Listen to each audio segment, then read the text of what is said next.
Of all the economic initiatives that Congress could be taking up right now to juice our economy, why was this one at the top of your list? Well, this is just part of the innovation initiative, things that we have been doing all year. This is about job creation. And remember this, gazelles are the terms we call companies that grow at 20% a year or double every 2 years. They make up 4% of new startups, but they account for 70% of all new jobs. So how do we expand that? How do we create more jobs? Innovation also saves money in government. Take, for instance, just two bills we have up this week. IT reform by Congressman Will Hurd. Government spends $80 billion on IT. 80% of that is spent on maintaining legacy systems. And if we reform government in IT, it makes it more efficient, more effective, smaller, and costs less. Then when you think of new startups being able to attract the very best of employees, well, they could be a private company. But if you own less than 1%, why shouldn't those employees get a piece of this?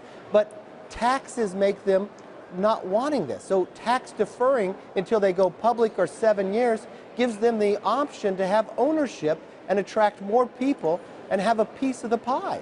That is good American dreams of what we want to make here. And that creates more jobs. Certainly there are tens of thousands of people who are employed by these companies who would certainly benefit from that. And I understand that it's part of the innovation initiative. I'm just wondering, with things that are so crucial, like Zika funding, like a potential Supreme Court appointment, I'm just wondering why Congress at large isn't taking up some of those issues rather than things that would seem like a no-brainer. You know what, that's a great question. And you know Zika funding? Congress took that up in June and has passed more than $1.7 billion for Zika. So that's a great question for a senator. Congress has no say over who gets appointed to the Supreme Court. So again, another great question for a senator. Congress has been acting, and that's the part. We can walk and chew gum at the same time.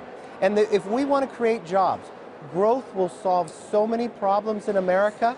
We should start looking at not the problems of just a week ago, but what should America look like 50 years from now? We can make that happen. Innovation will create more jobs, make us more efficient and more effective. Congressman, we talk a lot about removing regulation. The guests that we have on our show often cite that as a very important thing. But given in the past few days, we've seen news out of Milan, we've seen news out of Wells Fargo, where a number of people on the street feel like, well, here are some cases where we actually need regulation. I wonder if you pinpoint anywhere within tech where you say, well, actually, these are some things that we might need to keep our eye on and regulate more, perhaps lightly, but regulate more. Well, regulations are important, but you've got to have common sense. When you look at the EpiPen problem, there's two problems here. One, the company, and one, the regulation of the FDA, because that's a generic. But you know what? They've got a patent on the procedure of putting it in, the pen. But because of FDA and the slow movement of that, they get a monopoly on this, and you're not allowing a new company in. This is where regulation is holding back. In my own family, we need EpiPens, and the cost has gone up. But FDA's regulation has stopped innovation, which would bring greater competition and bring that cost down. So, yes, we need it, but we need government to work effective. Meanwhile, Congressman, we're less than 50 days before the election. You were among the Republican leaders who were among the first to actually support Mr. Trump, even before Speaker Ryan came out and did so. But even since then, party unity has been elusive. And just this past weekend, Reince Priebus of the RNC said those people need to get on board, talking about Republicans who have denounced Trump. And if they're thinking they're going to run again someday, you know, I think we're going to evaluate that process of the nomination process. And I don't think it's going to be that easy for them.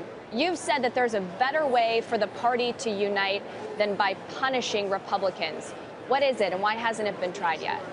Well, I look at this. I come from this party not because I'm born into it, but because I believe in the principles. I supported Donald Trump because I said from the very beginning that I would support the nominee. I keep my word. The other process that I look is that Lincoln was right.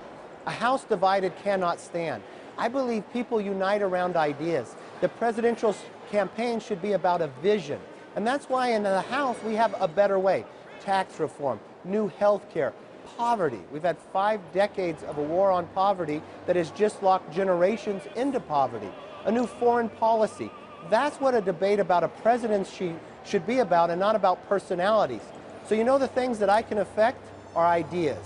I think ideas are stronger than any one person. So the more that we're able to move those, the more that we're able to put that into the arena and have the American public decide that, I think that will unite the party. Our party should have the very best ideas, but not be afraid about being challenged about them.